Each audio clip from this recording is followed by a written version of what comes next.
해방 이 제목으로 같이 은혜를 나누기를 원하는데, 오늘 말씀 보게 되면 영이라는 단어가 많이 나옵니다. 영, 그리스도의 영 또는 하나님의 영 이렇게 나오고 있습니다. 우리는 그걸 통칭 성령이라고 하죠. 성령. 근데 여러분이 성령이라면 어떤 생각이 떠오릅니까? 성령 하게 되면 어떤 은사, 능력, 그죠? 귀신을 내어쫓고 뭐 병을 낫게 하고 여러 가지 기적들을 행하고, 뭐 구약에서는 뭐 창조 역사를 일으키고 앞으로 부활의 역사를 일으키고, 또 선지자들을 감동시켰고 사도들을 감동시키셨고 하나님 말씀을 주고 하나님 말씀을 선포케 하고, 이 모든 것들이 하는 게 성령의 사역이죠. 자, 그러면 이는 어떻게 되냐면은, 이렇게 능력과 어떤 은사로만 제한하게 된다면은 성령은 몇몇 개인, 특수한 몇몇 개인에게 아니면 특정 시기 아니면 특정 사역에서만 필요한 그런 어떤 존재가 되고 말죠. 자, 그런데 오늘 말씀 통해서 또 바울 서신서 전체를 통해서 보면 알 수 있겠지만, 바울은 성령을 그런 어떤 은사나 능력 정도로만 아니고 성령을 구원의 영으로서 고백하고 있습니다. 구원의 영이라는 건 뭐예요? 예수 믿는 사람들은 다 성령을 받아야 되고, 뭐죠? 성령을 받은 사람만이 그리스도의 사람입니다. 그게 9절이죠. 누구든지 그리스도의 영이 없으면 그리스도의 사람이 아니다 이겁니다. 여러분이 그리스도의 영이 없어요. 내가 성령이 없어요. 난 그리스도의 사람이 아니라는 겁니다. 여러분이 그리스도의 사람이에요. 내가 예수를 믿어요. 그럼 당신 안에 성령이 있다고 지금 말씀하고 있다는 거죠. 그래서 그리스도 안에서란 말은, 또 믿음을 통해서란 말은 사도 바울에서는 성령 안에서와 똑같은 개념을 가지고 있습니다. 초대교회는 성령 역사가 굉장히 활발했죠. 뭐 능력도 나타나고 기적도 나타나고 각종 성령의 은사들, 뭐 방언부터 병고증 같은 모든 성령의 은사들이 그냥 눈에 띌 정도였죠. 자, 그런데 우리 다른 사람은 어떻게 봤는지 모르겠지만 바울은 그 어떤 성령의 임재 사건을 통해서 이게 단순한 어떤 하나님의 능력이 임했다 이 정도가 아니고 구원으로 봤습니다. 구원. 왜냐하면 성령은 거룩한 영이에요. 그러니까 거룩하지 않은 곳에는 임할 수가 없습니다. 근데 뭐요? 이 교회 공동체 가운데 성령이 임했다는 건 뭐예요? 교회가 거룩한 공동체가 되었다는 겁니다. 한 사람 한 사람 가운데 성령이 임했다는 건 뭐예요? 그것은 그 한 사람 한 사람이 하나님의 사람이 되었다는 겁니다. 그게 바로 구원받은 거죠. 구원받은 거. 그래서 구원의 영으로서 성령. 그래서 나중에 보게 되면은 우리들 부활할 거죠. 어떻게 부활을 믿습니까? 바울은 성령을 통해서 믿고 있습니다. 예수 그리스도를 뭐요? 죽은 자 가운데도 부활시킨 부활의 영이라는 표현을 쓰고 있습니다. 그 성령이 우리 가운데 주어졌다 이겁니다. 그래서 뭐 이것을 보증금, 보증물 이렇게 쓰고 있습니다. 그러니까 마치 그 계약서를 쓰는데 보증물 먼저 준 겁니다. 일부러 10% 일부러 줬어요. 나머지는 이제 다 지불하고 완전 이제 저게 우리 집이 될 겁니다. 그것처럼 성령은 그렇게 우리들에게 준 하나님의 보증금입니다. 너 이제 부활시킬 거야 이거. 그래서 성령은 반드시 이런 하나의 구원과 직결되는, 그거 없이는 생각할 수가 없는. 자, 그러면서 왜 이렇게까지 가게 되는가? 그것은 로마서 전체에서 우리가 보는 것 중에 하나가 그 성령의 맞은편에, 성령의 반대편에 있는 게 사실은 죄입니다. 죄인데 죄를 세력으로 평가해요. 죄는 세력이다. 죄는 그냥 중립적이라 내가 지키고 말고 아니면 뭔가 이렇게 도덕적인 계명 정도 아니고 살아있는 겁니다. 지배하는 겁니다. 그래서 로마서 6장 12절이죠. 죄가 너희 죽을 몸을 지배하지 못하게 하라. 우리가 이 몸을 가지고 사는데 죄가 나를 지배하고 있어요. 그래서 사도 바울은 오라 나는 공고한 자로 탄식하고 있잖아요. 분명히 나의 의지가 있으면 나의 의지대로 내 몸을 움직여야 되는데 안 움직여요. 마치 어떤 다른 존재가 나를 컨트롤하는 것 마냥. 여러분 영화 보면은 이제 막 요즘 막 인터넷이나 컴퓨터가 발달해가지고 막 원격 조정을 해요. 원격 조정. 마치 그것처럼 어떤 세력이 나를 이렇게 이끌어가는 것을 죄를 세력이라고 해요. 세력. 그러니까 인격한 게 사탄이죠. 뭐 그래서 해방이란 게 뭐예요? 뭔가 억압되어 있는데 풀려나는 거 아니겠어요? 뭐 육신을 따른다. 육신을 쫓아가요. 막 육신이 어떤 선생이 되어 있고 그들을 따른다. 이런 표현들 자주 사용하죠. 그래서 이렇게 로마서 볼 때 우리가 육이라는 표현들이 많이 나와요. 육. 근데 이것은 단순히 그냥, 여기니까 뭐든 살덩어리가 아닙니다. 우리가 몸을 입고 있기 때문에 이 세상을 살면서 우리가 느끼게 되는 어떤 보통 이제 요한일서는 그렇게 표현하고, 어떤 안목의 정욕, 육신의 정욕, 뭐 이생의 자랑, 뭐 이런 것 같은 우리가 몸을 입고 있기 때문에 먹을 것, 입을 것, 여러 가지 어떤 나를 드러내고 싶고 뭔가 그런 어떤 탐욕과 관련돼서 이끌어가게 된 어떤 그런 하나의 세력, 그게 육신이랍니다. 육입니다. 그래서 육의 사람, 영의 사람이죠. 그러니까 성령의 사람 맞은편에 육의 사람이 있는 겁니다. 그래서 바울의 탄식이 7장 25절 이런 거예요. 내 자신의 마음으로는 하나님의 법을, 육신으로는 죄의 법. 이 법이라는 단어가 참 번역이 쉽지가 않아요. 전부 론이라 론 외에, 론은 그냥 율법일 수도 있습니다. 근데 하나 지배권일 수도 있습니다. 그래서 지금 영어는 편해요. 로라고 전부 써놨어요. 근데 우리는 어느 때는 율법이라 써놨다, 어느 때는 법이나 써놨다, 참 이렇게 쉽지가 않은데, 율법은 모세오경 같은 그런 율법일 수도 있고, 그 율법의 힘을 얘기할 때가 있습니다. 법이라는 것은 여러분도 지금 법의 지배를 받고 있어요. 은연중에 이건 해서는 안 되고 저건 해서는 뭐 해야 되고 뭐 이런 거죠. 자, 이게 그렇게 탄식을 했죠. 근데 이렇게 탄식했던 그 바울이 로마서 8장에 들어서는 갑자기 찬양으로 바뀌죠. 예수 안에 있는 자는 결코 정죄함이 없다. 죄와 사망의 법에서 해방되었다. 왜 그러죠? 해방. 그야말로 일제시대 우리가 막 식민지 통치하에서 막 이렇게 고통받던 세력이 뭐요? 그 일제가 물러난 겁니다. 일제가 망하고 뭐요? 우리가 자유롭게 된 겁니다. 그게 해방이죠. 바로 죄의 지배 아래 있던 자가 이제 성령의 지배로 바뀌어가는 겁니다. 그래서 생명의 성령의 법 이거죠. 죄가 지배하여 우리를 사망으로 이끌어갔다면 이제는 뭐죠? 성령이 우리를 지배해 우리를 뭐요? 생명으로 이끌어갑니다. 그래서 생명의 성령입니다. 생명의 성령. 죄와 사망의 법, 죄가 지배하면서 우리를 사망으로 이끌어갔던 그런 지배 세력으로부터 우리는 이제 해방돼가지고 뭐요? 이제는 생명을 이끄는 그 성령의 지배를 받는 그런 인생이 되었다는 거죠. 어떻게 보면 해방이라는 단어가 굉장히 적절한 것 같아요. 주인이 바뀐 거죠. 주인이 바뀐 겁니다. 여러분, 인간에게는 불행히도 두 가지 선택밖에 없어요. 영의 사람이 되든지 육의 사람이 되든지 둘 중에 하나입니다. 그 제3의 길도 우린 중도 좋아하죠. 난 육도 용도 적당히. 육도 즐기고 어떤 영적인 삶도 살아가고 뭔가 적당한 선. 아니면 뭐 그런 영도 육도 아니고 나는 나의 의지의 어떤 독립적인, 나는 뭐 신은 다 죽어버리고 내가 결정한 대로 내가 살아가기는 그런 독립적인 인간이 되고 싶다. 이게 가능한가요? 가능하지 않아요. 왜 그런지 아세요? 죄의 세력이 너무 강하기 때문에 그렇습니다. 죄의 세력이 너무 강해가지고 내가 독립할 수가 없어요. 그래서 지금 사도 바울 오므라 나는 공고한 자로 이게 탄식이 왜 나오고 있어요? 난 독립해보려고 하는데 독립이 안 된다 이겁니다. 이게 그렇죠? 그래서 주님은 어떻게 했어요? 안 되겠다 이거죠? 여러분, 우리가 독립하려면 힘이 있어야 된다. 힘 없이 독립하니까 해방을 받고 나니까 바로 그냥 분단되고 외세 이렇게 당하죠. 뭐 이번 주에도 조금 약간 수치스러운 게 있었어요. 트럼프가 우리가 어떤 남북 관계 속에서 뭔가 결정하려 하니까 미국의 승인 없이 그거 할 수 없다는 식으로 얘기했다니까 갑자기 우리 운명인데 내가 결정을 못하게 되는, 이게 힘없는 자의 하나의 그 비극이라고 할 수가 있죠. 근데 힘이 없으면 독립할 수가 없어요. 나는 독립한다고 얘기했는데 그 말뿐이지 실질적으로는 뭐예요? 죄의 지배 아래 있었다는 게 계속 성경의 평형이고, 결국은 뭐예요? 그 죄의 지배를 물리치고 하나의 새로운 지배자로서, 좀 말이 좀 그런데 뭐 그게 그거냐고 했겠지만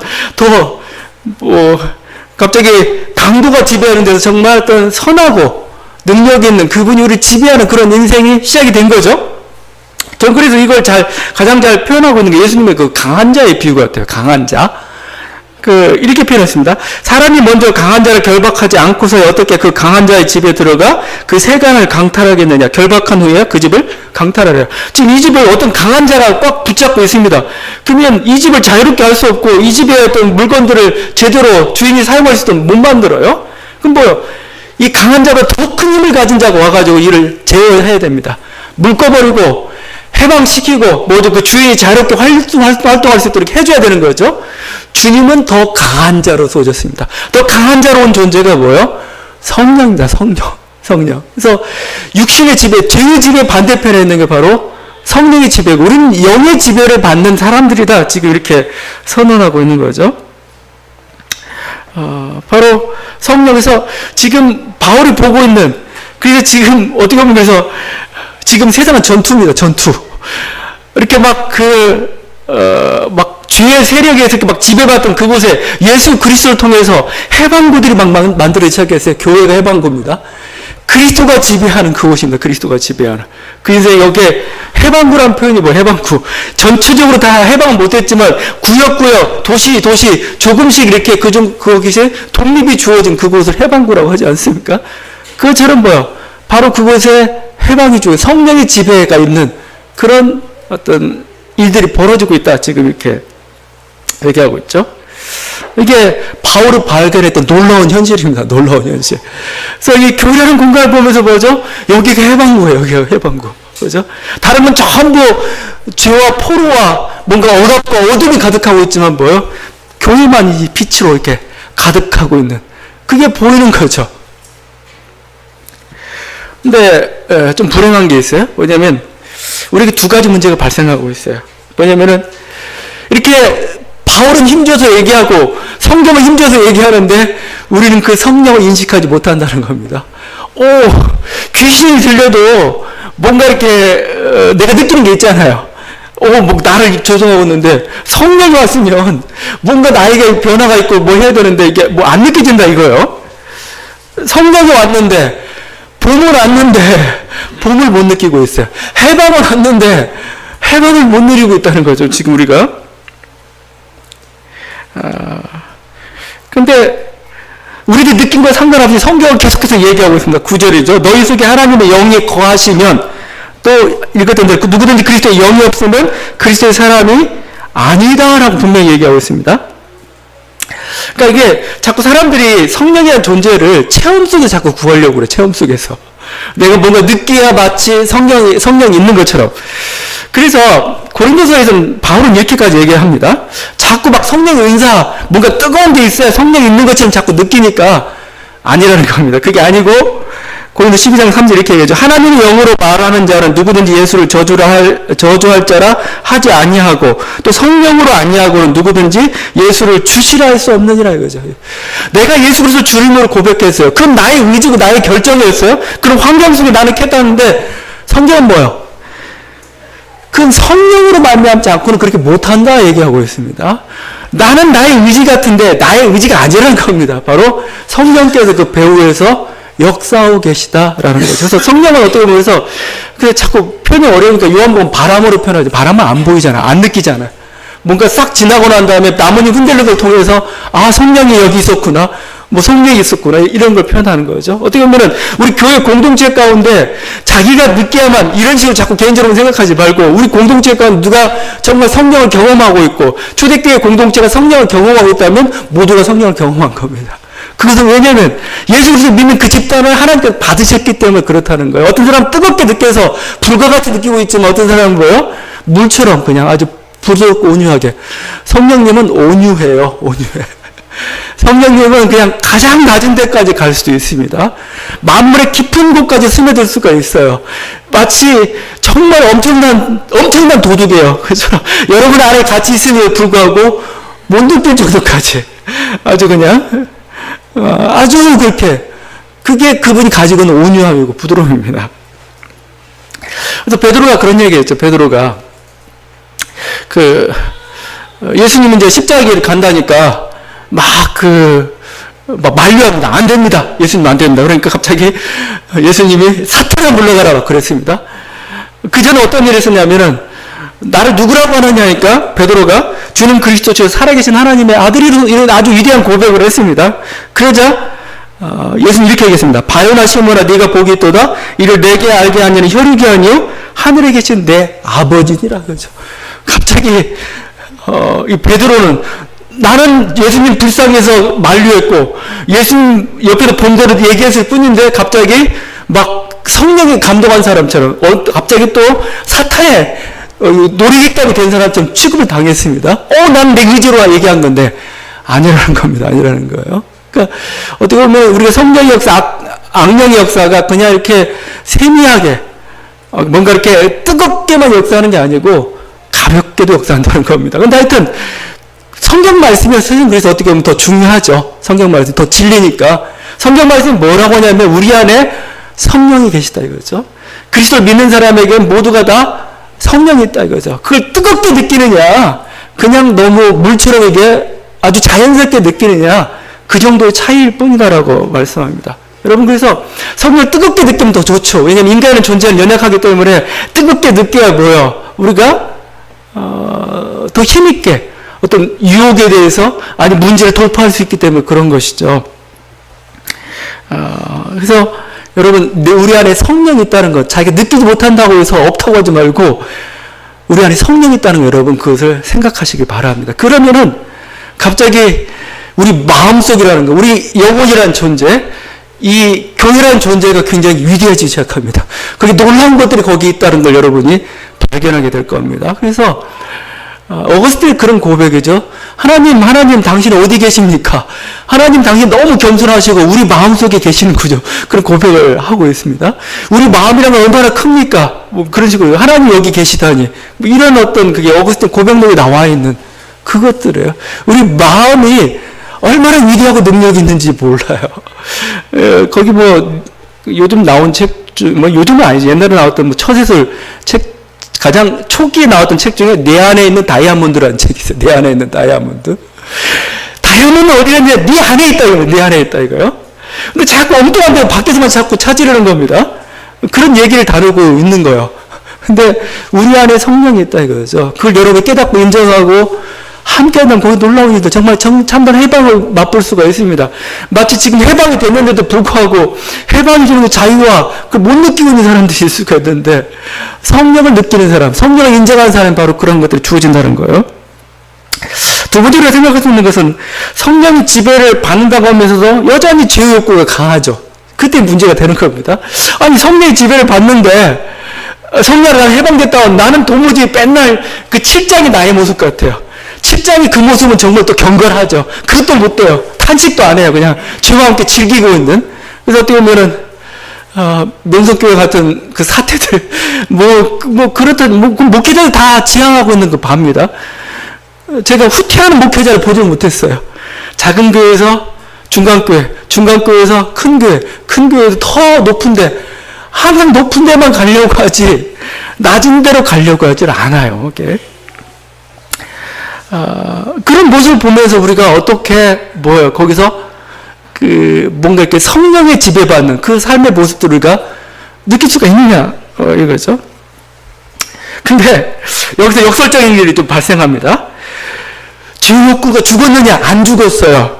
그래서 10절에 이렇게 해죠. 몸은 죄로 말미암아 죽은 것이나 11절에 이렇게 합니다. 죽을 몸. 사도 바울이 우리가 예수 그리스도를 믿는 그 순간 죄의 욕구가 죄가 죽었다고 얘기하잖아요. 우리 몸속에는 뭐요? 죄가 살아있기 때문에 우리는 뭐 아직도 죽을 몸이라고 합니다. 죄 때문에 난 죽어야 돼 이렇게. 그런데 역설적으로 그 상황에서 지금 바울이 더 간절해지는 게 뭐냐? 부활에 대한 소망입니다. 부활에 대한 소망. 그래서 이 죽을 몸도 계속 죄가 이렇게 욕구하고 있는데 이제 이것마저도 끊어버리고 이제 정말 자유로운 인생이 되고 싶다. 가장 자유로운 게 뭐예요? 부활의 몸입니다. 부활의 몸. 10절에 영은 의로 말미암아 살아있는 것이라. 그의 영으로 말미암아 너희 죽을 몸도 살리리라. 이게 그의 영으로 말미암아 죽을 몸도 살리라. 이게 뭐냐 이거죠? 이거 좀 그 10절은 좀 번역이 조금 정확하게 해야 됩니다. 마치 여기 보면은 그의 영으로 너희 죽을 몸도 영은 의로 말미암아 살았다 이런 식으로 표현하게 되니까 우리 마치 영혼을 얘기하는 것 같습니다. 몸과 영혼을 나누는 것은 헬라 철학이지 히브리 사상이나 아니면 이렇게 바울은 아직 거기까지는 아니에요. 물론 이제 하나의 통용적, 왜냐면 헬라 철학이 그걸 쓰고 있기 때문에 통용적으로 쓰고 있지만, 인간의 존재, 몸이라고 할 때는 몸은 육신의 살덩이로만 얘기하는 게 아니고, 내 존재, 정신적, 그 모든 걸 다 포괄하고 있는 게 우리 인간이라는 존재입니다. 자, 그래서 10절 번역이 영은 의로 말미암아 살아있는 것이다. 이게 영혼이 아니라는 겁니다. 영혼이. 몸하고 영혼하고 비교하는 거 아니에요. 이 영은 성령입니다. 성령. 그래서 여러분이 로마서나 다른 성경에도 제일 힘든 게 영이라는 단어 때문에 좀 힘들어요. 푸니마인데 인간의 영혼인지 성령인지 그냥 홀리 푸니마 하기오스 해가지고 거룩한 영 하게 되면 성령 하겠는데, 어쨌든 하나님의 영이라고 했다, 그리스도의 영이라고 했다, 그냥 영이라고 했다, 그러니까 이게 성령인지 인간의 영혼인지 모르는데 대부분 다 성령입니다. 그리고 가끔 이제 영혼이 나오는데 여기는 성령이에요. 원래 직역하게 되면 이런 겁니다. 영, 생명, 의로 인하여. 이렇게 되어 있어요, 원어가. 그러니까 영은 의로 말미암아 살아있는 것이 나고, 영은 생명이답니다. 영은 생명이다, 의로 인하여. 그럼 좀 이렇게 표현하고요. 의 때문에 너에게 주어진 하나님 의롭다 하심 때문에 그 성령인 너희가 나중에 너희를 부활 생명을 주실 것이다. 이렇게 번역하는 게 저는 나을 것 같아요. 여러분, 그래서 우린 죽으면 아직도 죄의 욕구가 있어요. 그거 거부하지 않습니다. 그럼 우리는 어떤 사람이냐? 계속 얘기하고 있죠? 죄의 종이 되지 말라 이거죠. 의의 종이 되라고 하고, 너희가 육의 생각 품지 말고 영의 생각 품으면서 계속 싸우는 존재로서 우리의 향해 나아갑니다. 자, 그렇지만 다릅니다. 뭐 때문이죠? 지금 죄 때문에 그 성취를 못해가지고 사형 판결을 기다리고 있는 그 인생하고, 이제 사형 판결로부터 면제가 돼가지고 죄와 싸우고 있는 인생은 다른 거죠. 그건 다른 겁니다. 굉장히. 그냥 일반 사람들은 죄와 싸우면서, 근데 결국 죄 때문에 죽기 때문에 사형 판결을 기다리고 있어요.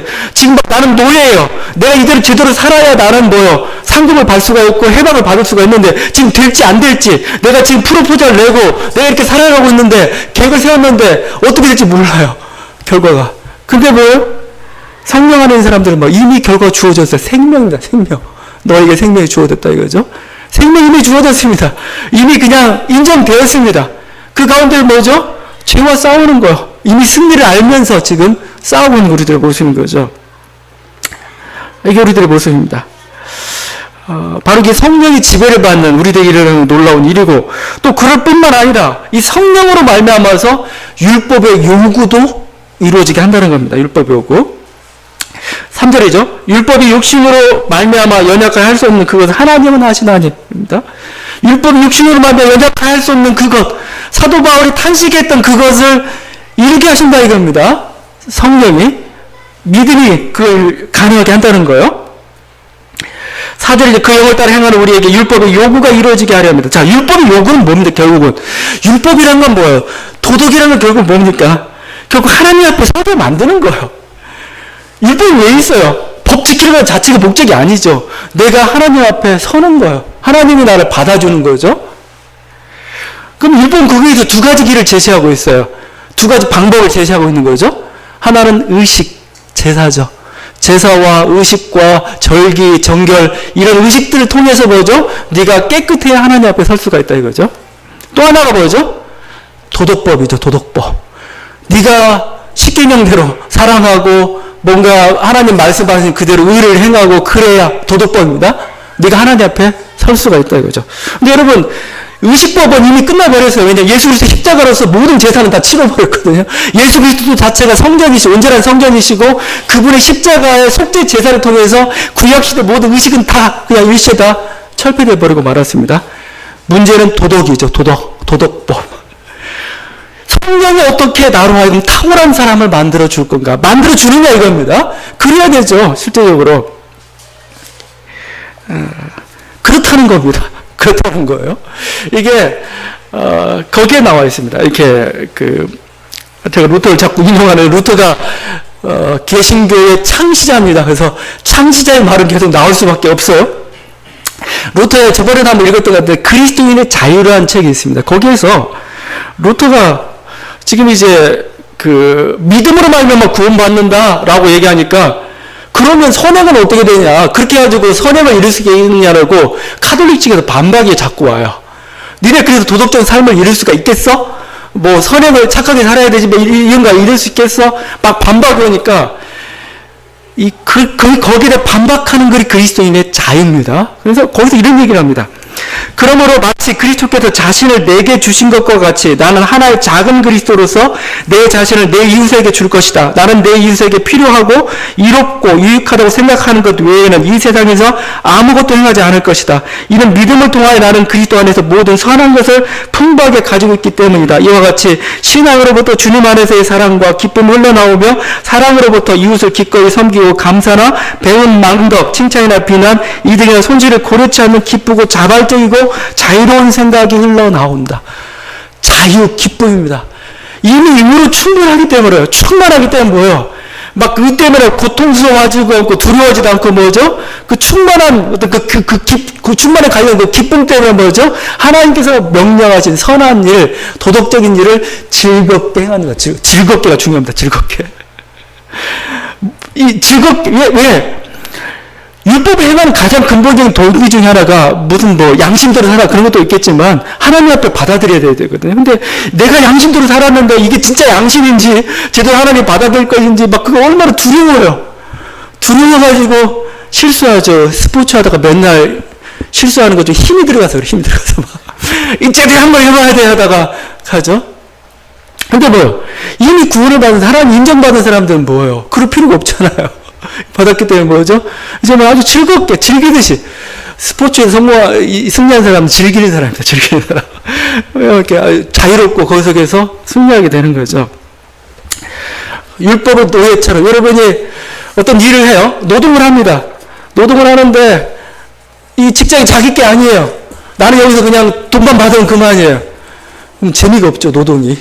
그래, 뭐 돈 받고 하니까 뭐 이러면서 참자.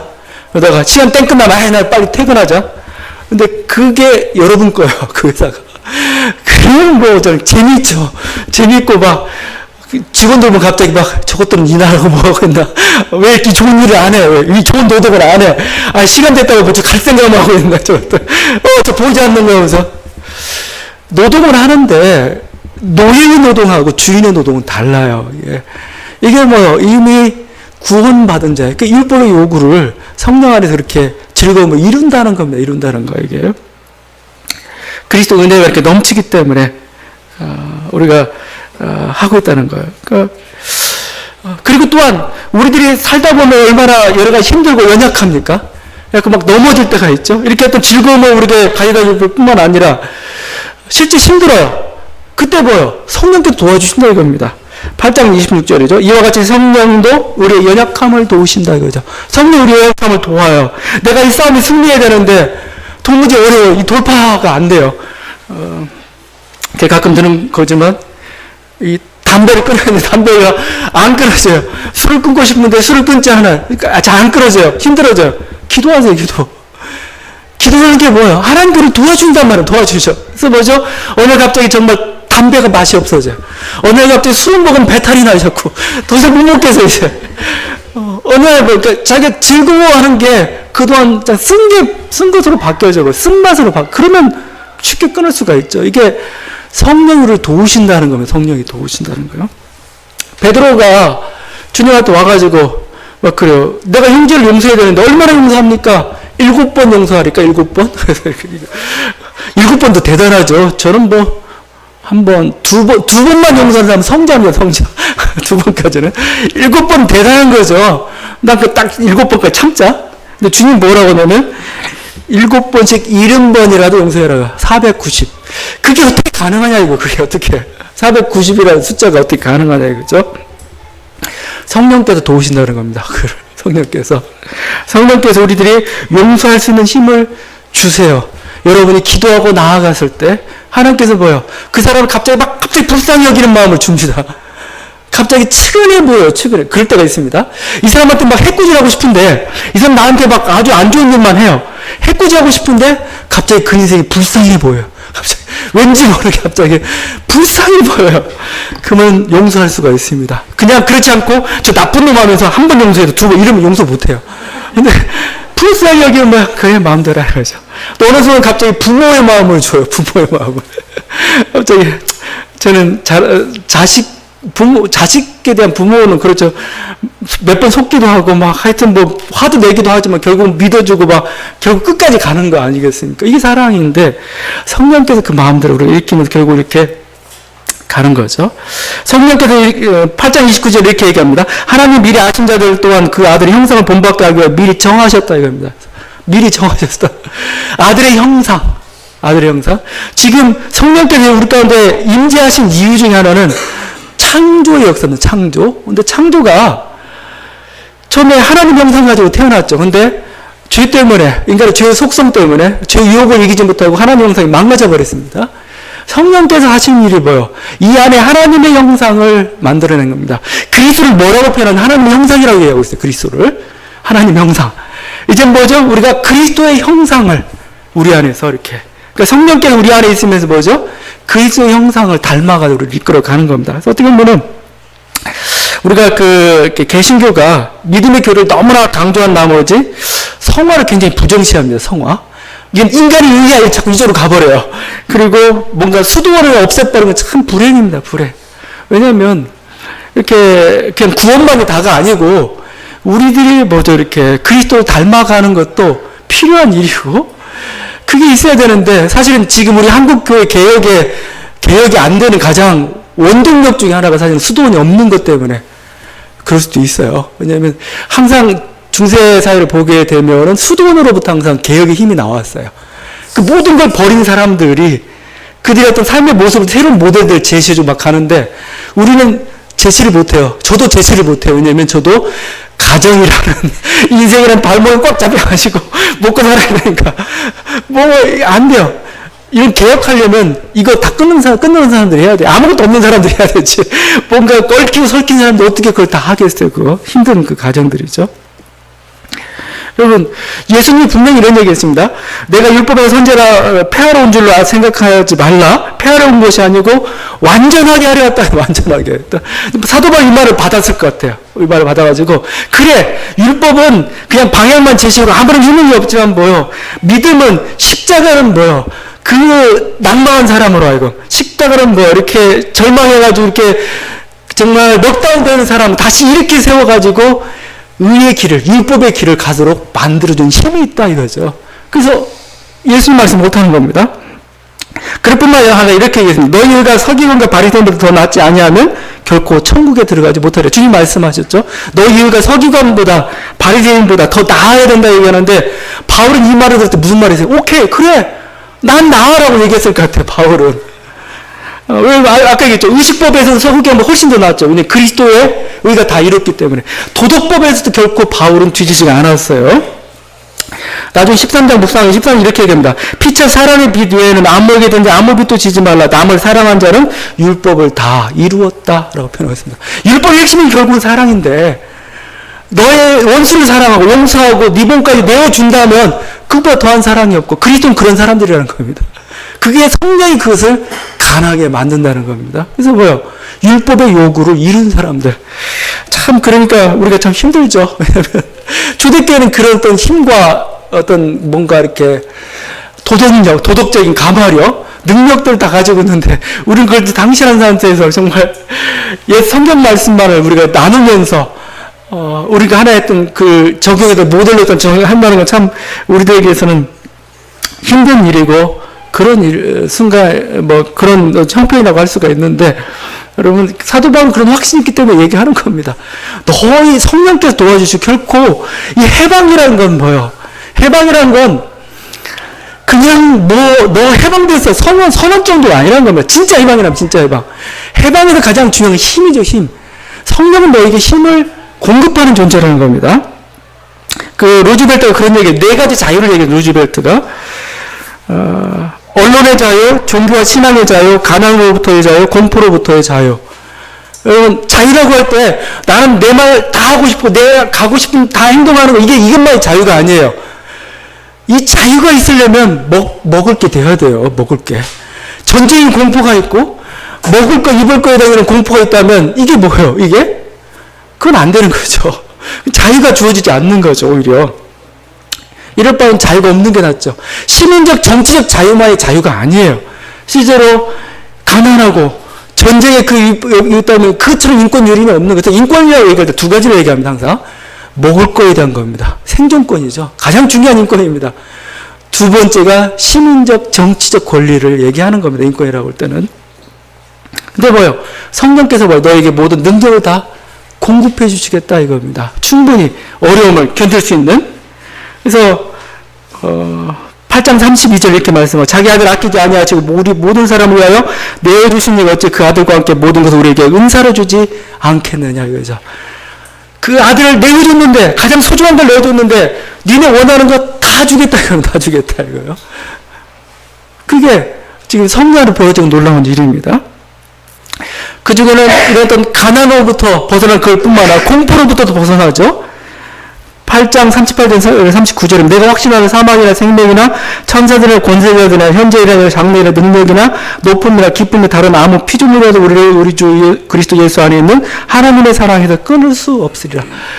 여러분 두렵게 하는 건 뭐 미래에 대한 공포, 사람에 대한 공포, 어떤 수장이 아니면 뭔가 어떤 세력이 나를 괴롭게 하고 있어. 나는 그래서 일단 결단하고 나가야 되는데 나를 두렵게 만들어요. 뭔가 내 인생이 뭔가 이렇게 돌파하고 가야 되는데 여러 가지 어떤 장애물들 때문에 내가 거기 가지 못해요. 나는 그래서 무기력해지고 게을러지고 나 어떻게 보면 그냥 무익한 존재가 될 수가 있는 거죠. 그 두려움이다. 두려움. 근데 뭐죠? 그 두려움도 다 가져가 버린다 이거죠. 두려움도. 예수 그리스도 안에 있는 그 하나님의 사랑으로부터 우리를 끊을 수 없다 이거죠. 이 사랑이 뭐예요? 우리가 하여금 확신을 갖게 만든다. 확신을 갖게 만든다. 그래서 더 이상 두려워하지 않아요. 어떤 사람을 만나든지 어떤 환경에 처하든지 두렵지 않아요. 두렵지 않아요. 그걸 향해서 그냥 하나님과 함께 돌파해 가는 게 우리들의 어떤 삶의 모습. 이게 그리스도에게 주어진 자유고 성령 안에서 주어진 우리에게 자유라고 이렇게 말씀하고 해방이라고 말씀하고 있습니다. 여러분 다시 한번 이 해방의 은혜 가운데 성령 주신 그 모든 능력 가운데서 자유로워져 여러분들 간절히 바랍니다. 기도하시겠습니다.